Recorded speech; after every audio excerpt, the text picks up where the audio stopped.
Seguimos en La Rosca y en esta parte del programa vamos a conocer más acerca de la diplomacia cultural, porque los autores del libro El poder de la cultura, teoría y práctica en el escenario internacional nos invitan a través de su obra a considerar a la cultura como una herramienta orientada a cumplir con los objetivos de la política exterior y no verla solamente como un elemento pasivo. Natalie Peter Irigoyen y Facundo de Almeida, muchas gracias por acompañarnos esta tarde en La Rosca. Muchas gracias a ustedes. ¿Pronuncié bien los nombres? Sí, está bien, Bárbara. Por las dudas. Vamos ahí un poquito más cerca del micro. ¿Se puede establecer una diplomacia cultural que potencie la relación entre los países, más allá de lo meramente político?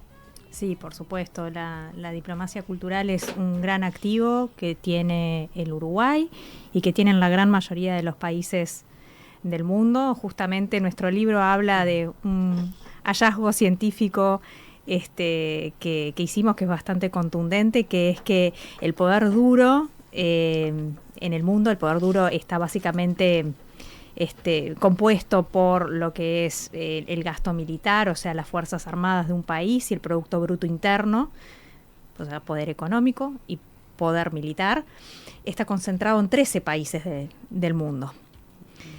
Para todo el restante de los países, teniendo en cuenta que son alrededor de unos 190, la única vía de incidir en el sistema internacional es el poder blando. Y el poder blando está compuesto por la cultura, los valores y las políticas de los estados. Bien, esos serían los conceptos que manejan de power soft power y hard power. Poder duro, poder blando. Bien, y concretamente, ¿cómo se desprenden? Vos lo estás como presentando, pero ¿cómo los podríamos entender más precisamente? Y bueno, justamente el poder duro es cuando un Estado entiende que puede influir sobre otros en base a la coerción o en base al uso de la fuerza para obtener lo que quiere del otro. Y el poder blando es claro, cuando... el ejemplo, perdón la interrupción, pero para ser más gráfico, el ejemplo más clásico es una guerra, ¿no? Exactamente. Digo, invadir otro país, eso es poder duro. O, por ejemplo, coaccionarlo económicamente o comercialmente. Sí, bloquearle bloquearle comercialmente. Claro, ponerle aranceles. Muy altos. Sí, o sea, porque está aranceles, ahora. en general aranceles... Todo está pasando ahora. Sí, sí, exacto. Subir los aranceles. Y después el poder blando es incidir en esos otros países, pero de una manera que ese segundo país no lo sienta como, digamos, una incidencia forzada, sino que incluso sienta que es para algo bueno, para lograr también un objetivo conjunto. Es como algo, o sea, no, obviamente que nada que ver, y es a nivel de estados y de diplomacia, pero como en las empresas privadas está el lobby, tal vez. Sí, más una cuestión de como de seducción. Claro, ¿no? la seducción de lograr que el otro haga lo que uno quiere que suceda, pero por voluntad propia, digamos. Claro. ¿no? Pero ahí, vos dijiste los estados, si bien uno, digamos, focaliza la diplomacia en principio en los estados, la diplomacia pública y la diplomacia cultural va mucho más allá, ¿no? Hoy se hace diplomacia sobre las comunidades, sobre las personas, sobre los medios de prensa, en las redes sociales, ¿no? Digo, hoy la diplomacia es mucho más extenso, ¿no? que el incidir en el decisor del otro estado, ¿no? Por ejemplo, los consumidores, por ejemplo, los turistas para que visiten tu país, ¿no? Por ejemplo, los migrantes para que migren a tu país y tengas migración calificada, por ejemplo.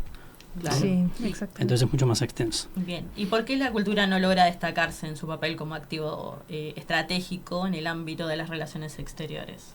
Bueno, yo creo que sí logra destacarse, pero la diplomacia es un trabajo a veces muy que se hace en reserva, sotto voce, y generalmente cuando salen a la luz temas es porque son asuntos que no han podido resolverse y terminan saliendo a la luz. Eso es lo que nos pasa en la práctica profesional. Pero sí hay una diplomacia cultural activa. Lo que sí nosotros sentimos es que para que esa diplomacia sea aún más efectiva, lo que faltaba quizás era una metodología sobre cómo elegir los destinos donde realmente queremos incidir y presentar las herramientas que se pueden utilizar para ser altamente profesionales en esa gestión. Y eso es lo que traemos hoy sobre la mesa.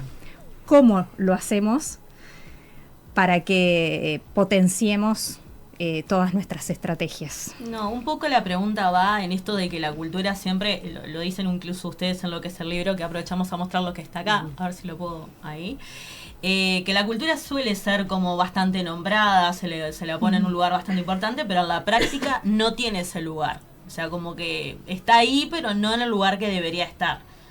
Por eso viene un poco esa pregunta. Sí, depende un poco de los países, ¿no? Digo, pues también lo que descubrimos, por decirlo de alguna manera, con el libro, es que incluso los países que tienen la concentración de recursos de poder duro, como mencionaba Nathalie, también utilizan la cultura y la diplomacia cultural como una estrategia de inserción y de posicionamiento en el sistema internacional, ¿no? Y no solamente ahora, sino a lo largo de la historia, y sobre todo, bueno, nos concentramos en el siglo XX, que es donde de alguna manera las relaciones internacionales surgen como una disciplina autónoma, ¿no? Y de estudio. Entonces, incluso en momentos, no quiero poner ningún ejemplo concreto, pero digo, incluso en momentos donde el poder duro parece que fuera lo prioritario, pongo como ejemplo un periodo histórico, la Guerra Fría. Incluso en Guerra Fría, las superpotencias, que eran las que concentraban el poder militar y el poder económico, también ejercían en forma muy activa y muy permanente la diplomacia pública y la diplomacia cultural en particular, ¿no? Entonces eso es como un hallazgo interesante, porque uno podría decir, bueno, no, esto no incide en el sistema internacional. Al final lo que termina determinando la capacidad de los estados es si tienen grandes ejércitos o una economía poderosa o un gran territorio, ¿no? Y ahí, que esto tal vez en estos días nos estamos riendo con eso, porque por ahí es la parte más aburrida, digamos, del libro, así, más allá de que el libro es muy divertido, es muy fácil de leer, ¿no? Si bien es un libro sobre un tema bastante específico, es fácil de leer para cualquiera. Pero hay una parte donde nosotros analizamos estadísticamente cómo es esta relación entre Producto Bruto Interno, entre gasto militar y utilización de la diplomacia cultural. Y por otro lado, lo contrario, ¿no? Quienes no tienen, por lo menos en forma excesiva, digamos, esos recursos, y encontramos que no hay una correlación. O sea, todos los países que quieren tener una política exterior activa utilizan la diplomacia cultural, e incluso hacemos otro análisis también que es interesante, y es por región geográfica, por régimen político, por ideología de los gobiernos que gobiernan cada uno de estos países, por tamaño del territorio y por cantidad de población. Y de nuevo, no hay una correlación. O sea, en definitiva, el utilizar la cultura y la diplomacia cultural tiene más que ver con una decisión política que con el tener alguno de estos recursos que sector estratégico para el desarrollo económico y social de nuestro país y de la región. En efecto, nuestro libro siempre reivindica el valor de la cultura. Y probamos a través de estudios científicos que a nivel de diplomacia cultural es muy relevante, diferenciar desde el punto de vista conceptual y operativo el sector lo que o lo que entendemos por representa diplomacia cultural y lo que entendemos por internacionalización de la cultura.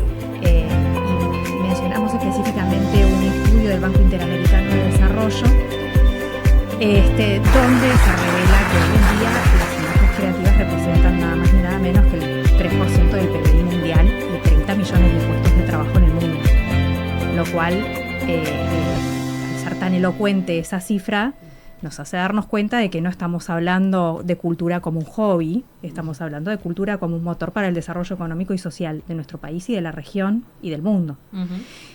Ahora bien, tu pregunta es muy interesante porque creemos que siempre hay margen para poder mejorar y poder potenciar las estrategias de diplomacia cultural. Y vos preguntas, bueno, ¿por qué de repente no se lleva a su máximo potencial? Y a veces lo que nosotros sentimos es que hay una mirada unidimensional del tema cultural. La cultura por la cultura, que está muy bien, pero nuestro libro lo que intenta mostrar es que la cultura es una herramienta para incidir en varios puntos de la agenda de política exterior de cualquier país. Por ejemplo, utilizar o apoyarnos de la cultura para suavizar barreras de ingreso a nuevos mercados que no son tradicionales para Uruguay. ¿Como por ejemplo? Como por ejemplo, exportar un determinado producto a Medio Oriente. Quizás un producto que no sea tan conocido, pero que podemos conectar con ese país o con esa región del mundo a través de un valor compartido, de algo cultural que nos identifica. de algún valor. ¿Y cómo son las formas que se hacen? ¿En qué formas así de ejemplos que se pueda para la audiencia? Sí, puede ser en este caso, puede ser, por ejemplo, el ejemplo que vos dijiste de la Guerra Fría. ¿Cuáles fueron las formas? Voy a poner un ejemplo que se concretó y que me involucró personalmente hace muchos años y que de hecho fue lo que motivó que nos conociéramos con Natalie, porque yo andaba con ese proyecto en la vuelta. Con ese proyecto no, con esa actividad en la vuelta ya se estaba concretando, que fue la exposición Uruguay en Guaraní, ¿no? Que fue una exposición que produjimos desde el MAPI, museo del cual yo soy director. Y que uno de los capítulos de la exposición era la historia de la ganadería en el Uruguay. Entonces iba desde los jesuitas hasta el sistema de trazabilidad que tiene Uruguay, que hace que cualquier porción de carne del mundo uno pueda escanear la etiqueta y saber de qué vaquita viene, ¿no? Entonces, esa exposición tuvo como socio en aquel momento, tuvo varios socios, pero uno de los socios principales fue el INAC, el Instituto Nacional de Carnes. Y uno podría decir, bueno, ¿qué tiene que ver el INAC con la carne? Bueno, tiene que ver muchísimo, porque uno puede decir, digamos, dar argumentos vinculados con la calidad de la carne, con las cuestiones veterinarias o de ganadería específicamente, pero uno también puede decir la carne uruguaya es una gran carne, es la mejor carne del mundo porque tiene 400 años de historia atrás, porque esto lo venimos haciendo hace 400 años, más o menos de la misma manera, ahora con mucho más tecnología, pero con las vacas caminando por el campo y comiendo pasto de forma natural, ¿no? Entonces hay un ejemplo concreto, ¿no? O sea, como decía Natalie recién, la cultura derrama más allá de la cultura en sí mismo, que eso hay mucho escrito, digamos, nosotros más bien nos interesamos en cómo la cultura puede derramar sobre otras actividades. Una de ellas es diferenciando productos que en principio no necesariamente están diferenciados, lo que en comercio se llama commodities, o sea, productos indiferenciados, pero que el relato cultural le puede poner, nosotros decimos de forma coloquial, apellido a esos productos, ¿no? Carne uruguaya, vino uruguayo, ¿no? Por ejemplo, por citar dos ejemplos. Carne asociada a la tradición gauchesca, contar una narrativa alrededor de eso, carne asociada a la trazabilidad, a la innovación, la ciencia y la tecnología. Todos aspectos, porque claro, también hay que precisar algo, nosotros no nos referimos a cultura estrictamente en lo que tiene que ver a las expresiones artísticas, la cultura es mucho más amplia, la cultura institucional, nuestra cultura democrática, nuestra cultura institucional, nuestras tradiciones, hay muchas maneras de poder asociar nuestros productos a estos valores. Y ahora estamos hablando de exportaciones, les puedo hablar de turismo, la atracción del turismo, los sitios que declaramos Patrimonio Universal de la UNESCO. Por supuesto que eso atrae una actividad económica muy importante para nuestro país. De hecho, Uruguay recibe más turistas que lo que tiene de su propia población. Perfecto. Buen dato. Totalmente. Eso también para romper un poco el mito, también, ¿no? El mito de que, bueno, no viene nadie, ¿no? Para decirlo así. No, pero por supuesto que no. O sea, a ver, por eso el libro abordamos dos cuestiones. Digo, por un lado la diplomacia cultural, que es esto, y después por otro lado lo que mencionaba Natalie con los datos del BID, lo que vendría a ser la internacionalización de la cultura, que son cosas, son primas hermanas, pero no es lo mismo. Cuando hablamos de internacionalización, estamos hablando de la exportación de bienes y servicios de las industrias creativas, desde que salgan libros al exterior a que un músico vaya a hacer un concierto o una puesta de teatro. Esos son, que aparte, digo, eso tiene una incidencia muy fuerte y en el sector cultural y en los trabajadores de la cultura. Uno de los grandes problemas que tiene Uruguay en todos los sectores, no solo en el cultural, es un tema de escala, ¿no? Hay muchos proyectos que no se pueden concretar porque la escala de Uruguay es pequeña. Entonces la internacionalización sirve para multiplicar esa escala, ¿no?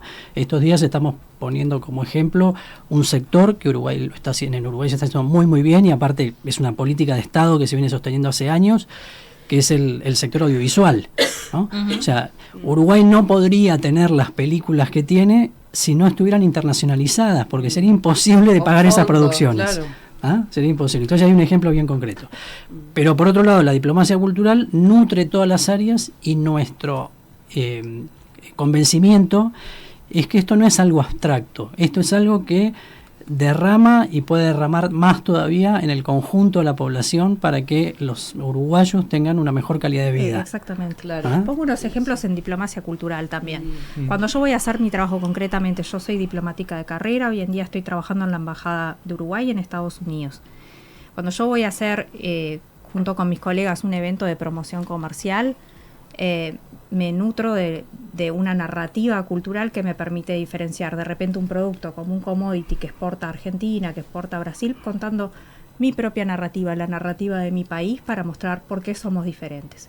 Cuando yo voy a trabajar para defender la candidatura de un uruguayo a una posición relevante en un organismo internacional, ya sea en las Naciones Unidas, en la Organización de Estados Americanos, hace poquito estuvimos trabajando una del Instituto Interamericano de Agricultura, un organismo muy relevante para el Uruguay.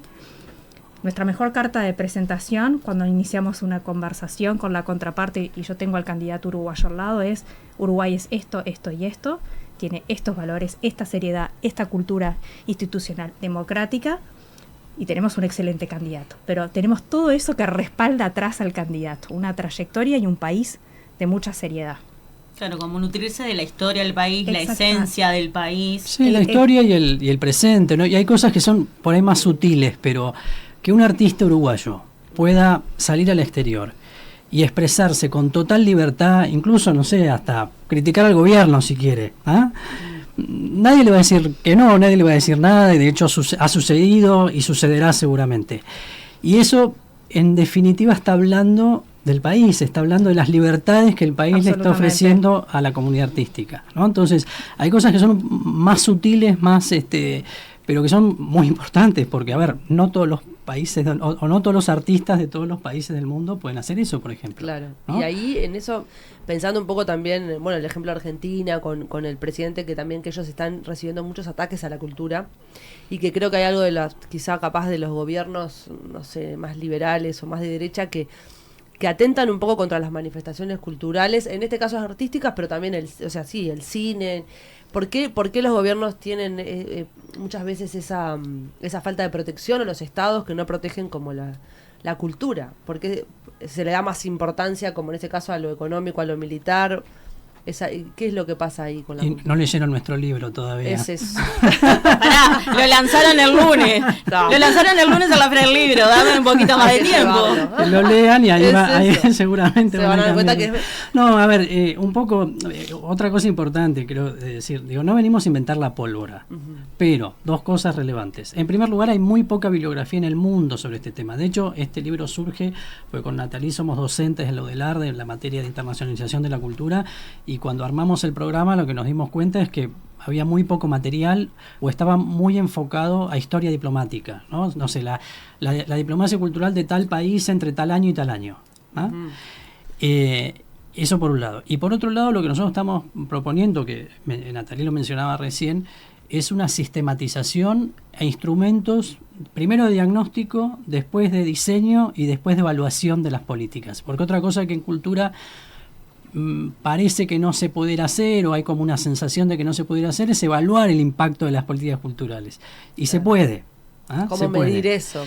Claro, la internacionalización más bien es cuantitativo, o sea, cuántos libros vendí, qué volumen de exportaciones tuve en servicios o lo que fuere, pero en el caso de diplomacia cultural es más cualitativo, o sea, qué transformación estoy logrando con estas políticas, y Natalie eso lo explica bárbaro, así que vamos a esperar que lo explique. No, pero te pasó la posta, no sé si te diste cuenta. Pasa la patata. Está bien. Sí, creo que para abonar a lo que dijo Facundo y un poco también atendiendo a tu pregunta, hay algo súper interesante que descubrimos en el libro, y es que a pesar, como les comentaba al principio, a pesar de que hay 13 países que realmente dominan el poder duro en el mundo, un hallazgo súper importante que hicimos es que esos 13 países, teniendo todo ese poderío económico y militar, invierten muchísimo dinero en diplomacia cultural. No se resignan a invertir estratégicamente en cultura. Y creo que eso habla mucho de que por la coacción o por la fuerza, o de una manera incluso pasiva, por mostrarle al mundo que vos tenés un arsenal militar muy importante, no es suficiente para poder conectar con otro país o para poder trabajar algo con otro país. La fuerza no es lo único. No es lo único. Y más en este mundo. Digo, estamos viendo un montón de situaciones que se están produciendo en varios continentes. Uno tendría la tentación, y eso lo abordamos en el libro, de decir, bueno, pero al final del día vemos que hay asuntos que se están tratando por la fuerza. ¿Y qué es lo que se ha resuelto? Estamos en la misma situación, ¿no? Sí. Sí, pero ahí deben haber otros factores desde el punto de vista económico. O sea, no se resuelven, pero algún tipo de ganancia deja. Si no, no lo harían. Pero incluso vos fijate que en situaciones de conflicto armado concreto, también la batalla se da en los medios de comunicación, en las redes sociales. También se da una batalla cultural por fuera del campo de batalla.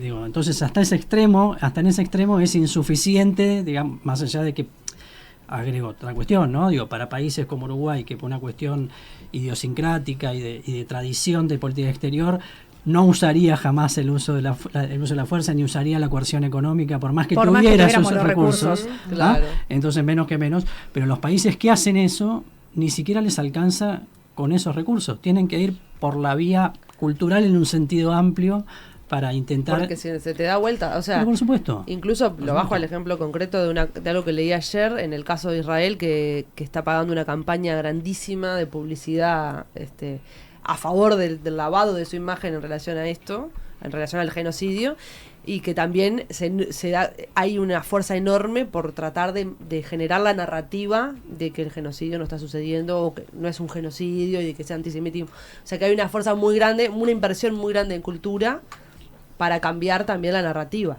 O sea que no es solamente lo que vemos en los hechos, que ya es indiscutible, sino que también esos gobiernos hacen fuerza para también cambiar la narrativa desde ese lugar. Por lo menos lo entiendo así, capaz que... Claro, pero aparte, al ver este análisis de estos 13 países que nosotros repetimos tanto, eso demuestra que hay 180 más o menos, para redondear, 180 países a los cuales en definitiva no les queda otra. Claro. ¿No? Porque por más que quisieran utilizar los recursos económicos, no los tienen. Punto. Entonces hay 180 países que lo que les queda es esto, la persuasión, la diplomacia cultural, la diplomacia pública.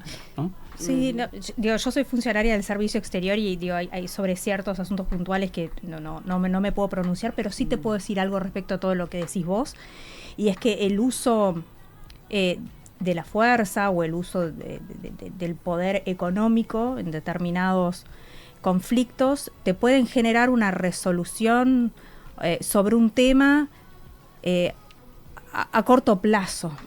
Pero los países siguen invirtiendo en cultura y en su imagen, que es un trabajo mucho más arduo, pero es una reputación que se construye a largo plazo. Es un proceso mucho más extenuante, exhaustivo, pero que el rédito es mucho mayor, claro, más permanente. Y la apuesta es más permanente. Es más permanente. Entonces creo que eso explica un poco también lo que vos señalás. Claro, sí. Bueno, para ir cerrando nada más brevemente, porque nos quedan 2 minutos, el libro está dirigido para gestores culturales, para artistas, también para diplomáticos, pero es para todo el que esté interesado. ¿Ustedes qué consideran? Déjame terminar, tengo casi ansioso. Claro, está usando el poder duro. Está usando el poder siempre duro. Que está dirigido para ellos en definitiva, pero para a cualquiera que esté interesado en aprender en estas temáticas. Pero ¿qué consideran ustedes que falta en estas áreas para seguir profesionalizándose y destacar en esto? Yo digo una cosa cortita y después se lo contesta Natalie. El libro tiene una cuarta parte que es como una suerte de manual para gestores culturales y artistas para diseñar sus proyectos para internacionalizarlos. ¡Ah, qué bueno! Entonces, por eso aportamos también eso, que hay también muy poco escrito. Sí. ¿No? Yo creo que lo que dice Facundo es perfecto. O sea, es la primera vez, creo, que tenemos un libro que concentra absolutamente todo el ciclo de la gestión cultural internacional y testeado por nosotros y por terceros en el terreno, que no es menor, y por eso creo que llevó tanto trabajo, tantos años. ¿Cuántos? Y más, conversaciones de 11 años. ¡11 años! Estamos diciendo estos días que este libro... Nada más que 11 años. Es la finalización de una conversación que lleva 11 años. Escribirlo 2 y medio. 3 capaz. Sí, tres yo creo que 3 años. Por ahí. Qué bueno, Sí. vale la pena. por ahí. Vale la pena leerlo. Sí, después de 11 años, o sea, hay que darle el lugar que merece. Claro. Bueno, ¿y dónde ya están en las librerías? ¿Se puede Está conseguir? en todas las librerías. Cualquier librería de Uruguay. Sí. Bueno, chiquilines me sale. Chiquilines. decir. Sí, ¿Puedo decirle decilo, chiquilines? por favor. Gracias. Gurises, Vamos a venir un más halago, seguido. es un halago. Vamos a venir más seguido. Nos hacemos los jóvenes. Bueno, muchas gracias por haber pasado por acá. Tenemos un ritual antes de ir a la tanda, que es le pedimos a invitados e invitadas que elijan la canción con que nos vamos a tanda. O un artista. Bueno, Él le pasa la elegimos a Drexler, que nos encanta. Muy bien. Y hay un tema en particular que creo que nos conecta con el mundo, con el exterior, que no sé si se titula exactamente así, pero dice, mi casa está en la frontera. Frontera sol. Ok. Frontera. Fronteras secas. Nos vamos escuchando Frontera y bueno, ya seguimos con más La Rosca. Muchas gracias por venir. Muchas Muchas gracias a gracias. ustedes.